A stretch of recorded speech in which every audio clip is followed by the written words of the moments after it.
Okay, in this video I'm going to be doing a quick walkthrough of our 2007 Ford Econoline Sombra. And we'll start off with the back here. In the back there's two double doors and you have two storage compartments. So right now I have it packed with stuff that comes with the trailer. So there's coffee, cups, little skillet, plates. There is a portable heater there, and as well as a portable projector. And on this side we have a little foldable table.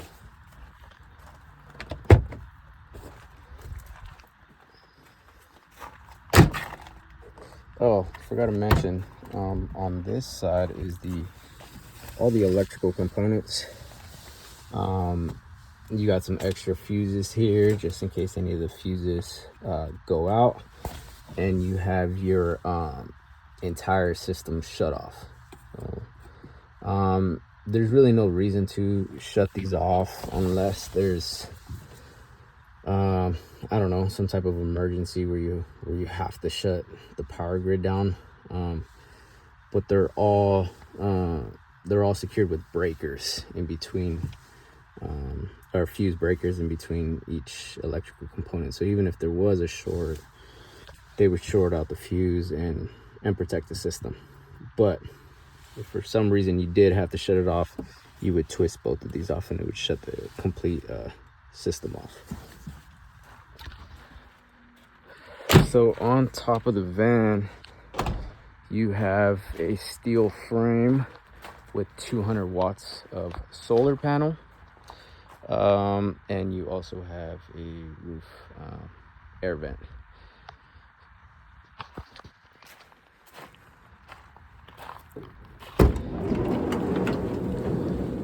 Okay, so we'll start from left to right. So right here you have a fire extinguisher and a first aid kit. The next one, you have your pull-out 12-volt fridge. You have the fridge right here and the freezer in the back. You can pull this out all the way, but it is on tires, so it does slide in and out pretty easily. So it's very important that you use the latches whenever you're done using the fridge, because if not, this thing can slide out, bang into this passenger seat right here, and it's pretty heavy. So it's very, very important that you secure not only the fridge but both the toilet as well as the doors in place. Storage compartment, overhead compartment there, as well as in the back, because if not, you know, they're gonna be sliding in and out and they're gonna be rattling. So next is the pull-out toilet. So this also has a latch on the top, and it is also on wheels. These are weight-bearing wheels. They can hold up to 300 pounds. I recommend only using this toilet in the case of an emergency. Say you can't reach a bathroom and you absolutely have to go, I would go ahead and use that. The reason I say that is because although it traps smells really well, after a few days of just sitting here without dumping it out, even though it closes, it can accumulate a smell. So I only recommend using it in the case of an emergency, and if you can, go ahead and dump it out, and I'll send instructions on how to do that as well.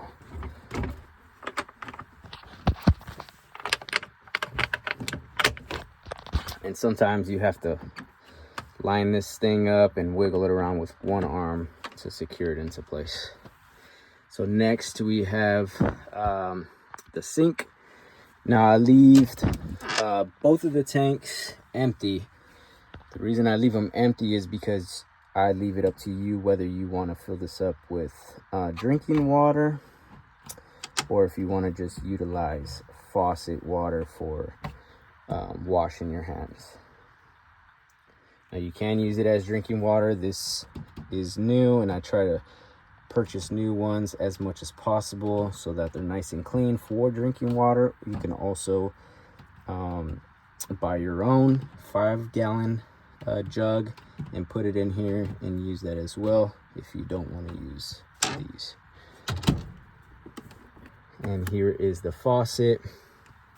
It is a USB faucet, so here is the USB connection, which runs off the 12-volt battery, and you can leave this plugged in the entire time. And when you're ready to use the water, push that button on the top. All right, next we have the stove. This is also secured by a latch as well as 2 cutting boards on the top. These are cutting boards. You can use them as cutting boards, and you can also use it as a little table. So in order to access the stove, you remove the top one, and you do need 2 hands for this. There are 2 little locking grooves right here, and you line up the grooves, and you have your stove and oven combo. And this lights with a lighter, which is located in the back in the accessories. And in order to turn on the stove, you have to access the propane, which is located on the back side over here.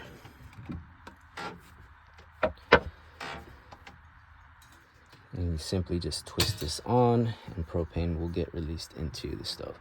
Now, I always recommend before using the stove each and every time, make sure that both valves are in place and secured, because while you're driving, the van is moving, which causes things inside the van to move. So it's very important that you check both and listen for leaks as you're turning it on.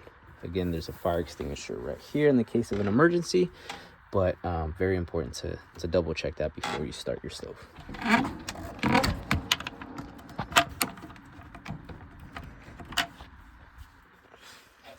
Now there is a propane detector in the back once you turn on the system, and I'll show you that shortly.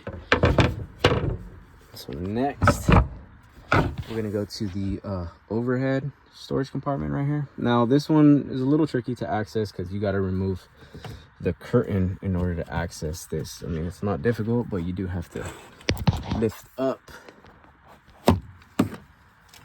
and get the curtain out of the way. What I do is I place it in between the seat and the kitchen top right here. And this is also secured by a latch, and it has a spring on top. And here's a little coffee maker right here, but it's basically just another storage compartment to access belongings or whatever else you want to put up here.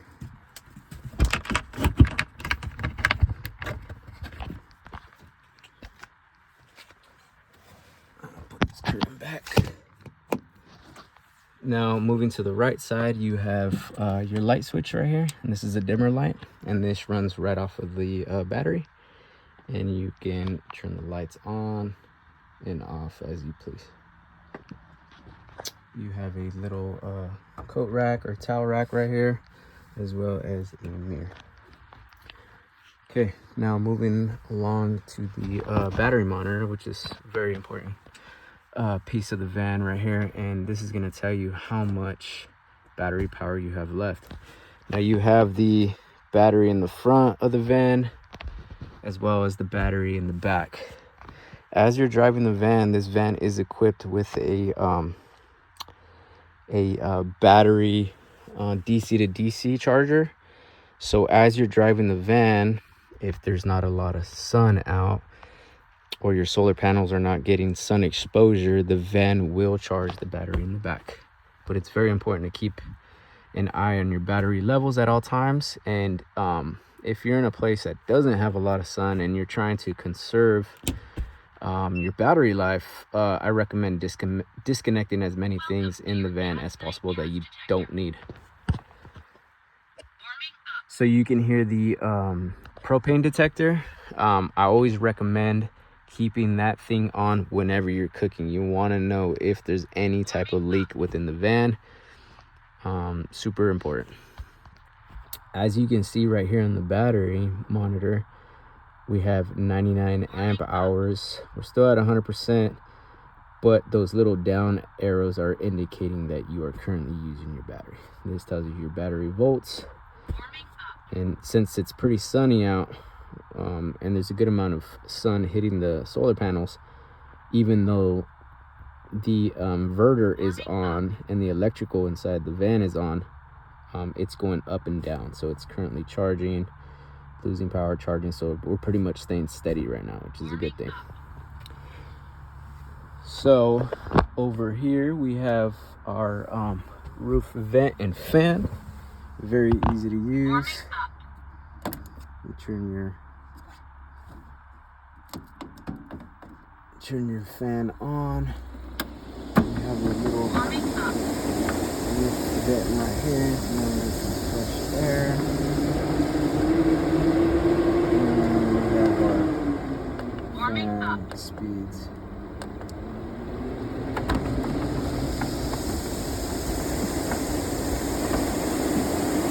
There is also ventilation on each door, the front, side ones as well. These open up and crack the window open.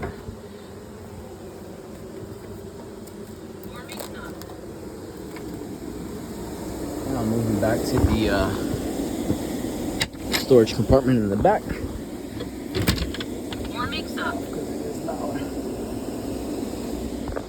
So we have our gas night detector right here, as well as your string lights in the van.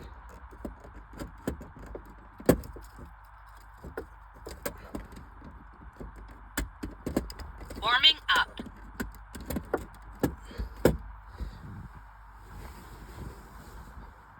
And you also have another connection right here.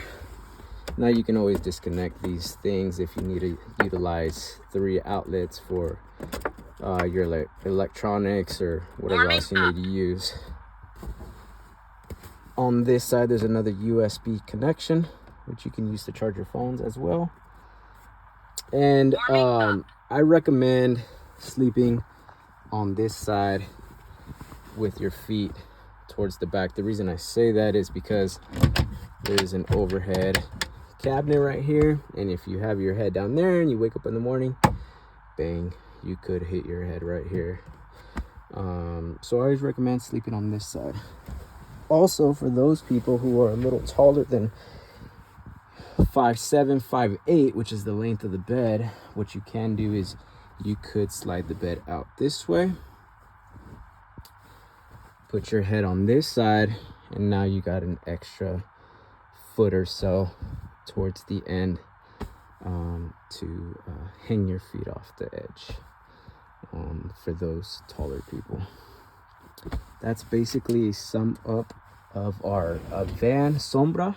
If you have any questions or concerns regarding any of the stuff that I just covered, feel free to text me or call me. Thank you.